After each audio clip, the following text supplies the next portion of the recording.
बिस्मिल्लाहिर्रहमानिर्रहीम। अस्सलाम वालेकुम नाज़रीन, आप देख रहे हैं सरेआम न्यूज़ और मैं हूं आपकी मेज़बान नाइला भट्टी। शामिल करेंगे आज की अहम खबरें। थाना सिटी लाला मूसा पुलिस की बड़ी कार्रवाई, शादीशुदा खातून से जिनसी ज्यादती करने वाला दरिंदा गिरफ्तार। तफसीलात के मुताबिक डीएसपी लाला मूसा सर्कल की ज़रिए निगरानी सर्कल लाला मूसा पुलिस का समाज दुश्मन अनासर के खिलाफ ऑपरेशन जारी है। SHO थाना सिटी लाला मूसा इंस्पेक्टर मुजाहिद अब्बास ने शबीर हुसैन SI और दीगर पुलिस टीम के हमरा खातून से जिनसी ज्यादती करने वाला सफाक मुलजिम शाहिद वल्द बूटे खान साकन मोहल्ला करीमपुरा को गिरफ्तार कर लिया।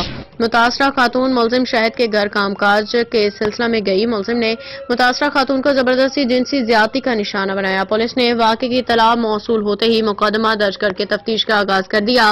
मुलजिम मौका के बाद मौका से फरार हो गया, जिसको थाना सिटी लाला मूसा पुलिस ने इंतहाई महारत और पेशा वराना सलाहियतों को बरूएकार लाते हुए गिरफ्तार कर लिया।